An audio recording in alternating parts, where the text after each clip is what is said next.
Hello friends, नमस्कार। मैं doctor Anil नौसरान आज स्पेशली इस वीडियो को शेयर करने जा रहा हूं और इसका आज मेरे मन में जो विचार आया है इसको बनाने का और आप लोगों के बीच में शेयर करने का, क्योंकि आज और अब हमारे कंट्री के अंदर ये जो कोरोना की बीमारी है ये कम्युनिटी स्प्रेड 100% हो चुका है और ये हमारे गांव के मोहल्ले, गली, परिवारों में सबके अंदर घुस चुका है। और मैं भी क्योंकि गांव का ही रहने वाला हूं, गांव को बिलोंग करता हूं, मेरी फैमिली, मेरे माता पिता गांव में रहते हैं और मेरे परिवार में ये बीमारी घुस चुकी है और रिसेंटली अभी मेरी मदर इसी चीज़ से रिकवर हुई है। तो इन्हीं सभी चीज़ों को देखते हुए और मैं ये देख रहा हूँ कि बीच अभी 2-4 दिन पहले बहुत कैजुअल्टी हुई है, ऑक्सीजन की कमी से कैजुअल्टी हुई है, लोगों में बेचैनी की वजह से ये कैजुअल्टी हुई है। तो इस वीडियो के माध्यम से मैं कोशिश कर रहा हूँ कि आपको बेचैनी ना हो और आपके परिवार का कोई सदस्य इस बीमारी की वजह से काल के गाल में ना समाए। तो इसी को ध्यान रखते हुए मैं थोड़ा सा मोटी मोटी बातें साइंस की, मेडिकल साइंस की बताने जा रहा हूँ। थोड़ा ध्यान से सुनिएगा।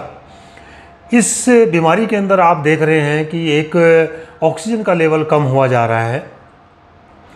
बेसिकली क्या हो रहा है कि इस बीमारी के अंदर जो हमारे लंग्स हैं, लंग्स के अंदर इसका जो वायरस है वहाँ अटैक कर रहा है और लंग्स के अंदर ही हमारी जो ऑक्सीजन है उसका एक्सचेंज होता है, ब्लड के साथ मिलती है। वहाँ पर जहाँ हमारी सांस की नली होती है पतली पतली, वहीं उसके पैरेलल ब्लड वेसल्स होती हैं और वहीं पे ये गैस का, ऑक्सीजन का एक्सचेंज होता है।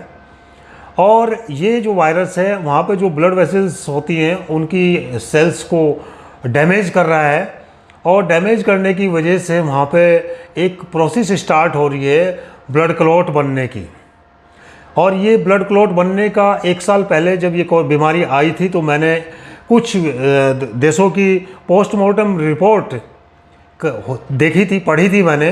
तो उसमें एक निष्कर्ष निकला था कि जितनी भी डेथ हुई थी वहाँ पर सब पेशेंट के अंदर छोटे छोटे ब्लड क्लॉट बने हुए थे, माइक्रोथ्रोम्बाई बन चुकी थी, जिसकी वजह से गैसेस एक्सचेंज नहीं हो रहा था। अब मेरा आपको समझाने का मतलब है कि जो ये ब्लड क्लॉट बनता है ये 3 कारण होते हैं जिसकी वजह से बनता है। नंबर 1 की जो अंदर सेल होती है ब्लड वेसल के अंदर उसको डैमेज हो जाए, ये वायरस उसको डैमेज कर रहा है। और जो लोग स्मोकिंग करते हैं, टोबैको च्यूइंग करते हैं, तंबाकू खाते हैं, उनको वो डैमेज करती है वो सेल। इसलिए जो टोबैको और स्मोकर्स हैं उनको ये नुकसान पहुंचा रही है बीमारी बहुत ज़्यादा। दूसरा फैक्टर है कि ये जो ब्लड फ्लो होता है हमारा वो डिस्टर्ब हो रहा है। वो डिस्टर्ब इसलिए हो रहा है कि हमारा जो क्योंकि इसके बीमारी के अंदर बुखार हो रहा है। जब बुखार हो रहा है तो बॉडी का टेम्परेचर बढ़ रहा है। उस बॉडी के टेम्परेचर को मेंटेन करने के लिए बॉडी अपनी फाइट कर रही है और पूरे बॉडी के शरीर से पानी निकल रहा है जो कि दिखाई नहीं देता। जैसा कि आपको पता हो या मुझे नहीं लगता कि पता होगा इस बात का कि जो हमारा शरीर है उसके अंदर 60% पानी रहता है, 60%, और उसमें भी 40% उसका सेल के अंदर रहता है, 20% उसका बाहर रहता है, और उसमें 15% हमारा सेल और ब्लड वेसल्स के बीच में रहता है, 5% ब्लड के अंदर रहता है। जो ये सेल और ब्लड वेसल्स के बीच में 15% रहता है ये ख़त्म होता है तो और वहाँ से फिर वेस्कुलर सिस्टम से ब्लड वेसल्स का ब्लड बाहर आता है तो हमारा ब्लड कंसंट्रेट हो जाता है, थिक हो जाता है, उसका फ्लो कम हो जाता है।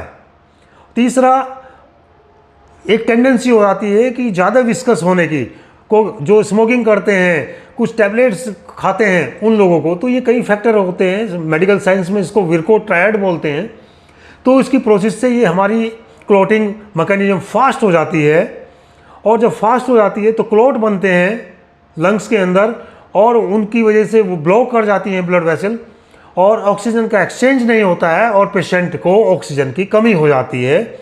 और जब रास्ता बंद हो गया, आप बाहर से भी दोगे ऑक्सीजन तो नहीं अंदर जाएगी और वो धीरे धीरे आप उसको हॉस्पिटल में भागते हैं। फिर वो वेंटिलेटर पर जाता है, क्योंकि ऑलरेडी उसकी ब्लड वेसल्स ब्लॉक हो चुकी है, तो सांस कैसे, ऑक्सीजन कैसे अंदर जाएगी। तो ये मैकेनिज़्म की वजह से हमारा ऑक्सीजन की कमी हो रही है। तो हमें अपने शरीर के अंदर क्लॉट नहीं होने देना है। हमें चंद 2 दवाई खानी है जिसकी वजह से क्लॉट नहीं बनना है। एक एंटी थ्रोम्बिन ड्रग होती है, दूसरी प्लेटलेट के एग्रीगेशन को रोकती है, तीसरी ड्रग जो एंडोथेलियल सेल है उसके इन्फ्लेमेशन को रोकती है। एटोरवास्टेटिन उसके इन्फ्लेमेशन को रोकती है, इकोस्प्रिन उसके प्लेटलेट के एग्रीगेशन को रोकती है, और डेबिगेट्रॉन इसके थ्रोम्बस को बनने से रोकती है। ये है लाइफ सेविंग ड्रग, जो कि आपको ऐसे डेंजर जोन में ले जाने से बचती है। और जैसे मैंने अभी बताया कि बॉडी के टेम्परेचर को मेंटेन करने के लिए बॉडी अपने आप फाइट करती है, और उसकी वजह से धीरे धीरे बॉडी के अंदर पानी की कमी हो जाती है।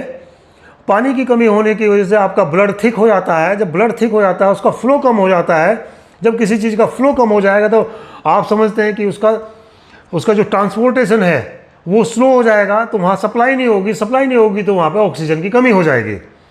अब मेरी आप लोगों से सिंसियर एडवाइस है, हाथ जोड़कर निवेदन कर रहा हूँ, क्योंकि मैं देख रहा हूँ किस तरीके से किसी के माँ बाप मर रहे हैं, किसी के भाई बहन मर रहे हैं। बड़ा कष्ट हो रहा है देख के इन सब बातों को, और इसीलिए मैंने ये वीडियो बना रहा हूँ और रिक्वेस्ट कर रहा हूँ आपको। कुछ चंद पॉइंट मैं बता रहा हूँ, उनको फॉलो करना।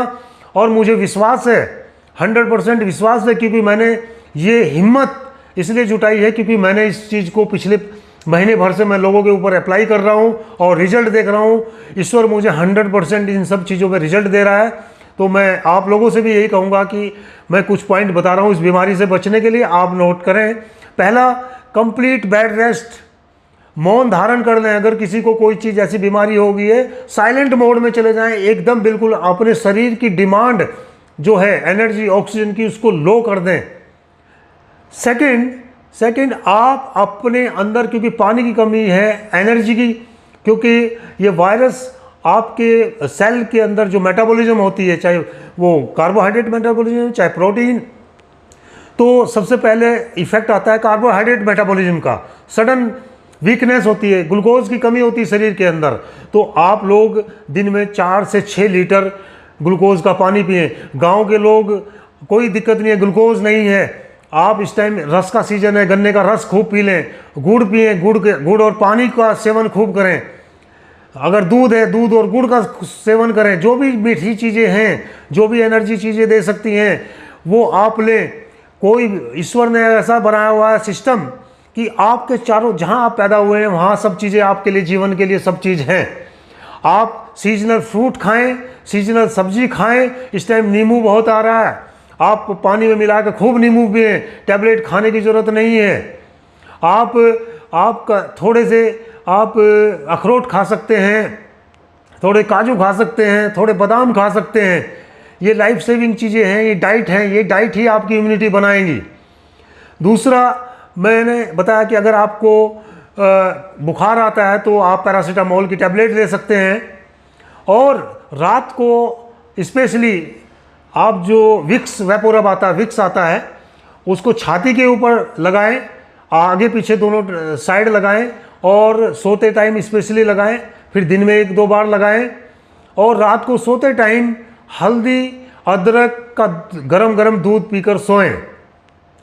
और अगर आप लोगों ने ये कुछ चीज़ें कर ली, और हमेशा अपने घर में मास्क लगा कर रखें, डेली स्नान करें, डेली अपने कपड़े साफ करें, सुबह 1 घंटा, मैं समझ 5:55 के ऊपर उसके समय हमारा सूरज उग जाता है, तो आप 6:30 बजे ठीक धूप आती है, 6:30 बजे से 7:30 बजे आप धूप में बैठें। और अगर ये सब कुछ ये बातें आप अपने अमल करेंगे, इनको अपने जीवन में उतारेंगे, मैं समझता हूँ आप लोग बहुत जल्दी स्वस्थ हो जाएंगे। और मैं ईश्वर से आप लोगों के स्वास्थ्य के, अच्छे स्वास्थ्य की, स्वस्थ स्वास्थ्य की ईश्वर से कामना करता हूँ। और जो भी जहाँ इस टाइम है, सब लोग इसको फॉलो करें। और मुझे विश्वास है 100% कि आप लोग सब स्वस्थ होंगे। इसी भाव के साथ मैं फिर ईश्वर से प्रार्थना करता हूँ कि आप लोग स्वस्थ हों, सुखी हों और मस्त रहें। हाँ, हिम्मत नहीं हारना है बिल्कुल भी। कुछ भी हो जाए हंसते हुए, मस्त होते हुए, और अपनों को भी बचाओ, अपने को बचाओ और अपने प्रिय को बचाओ। धन्यवाद, नमस्कार।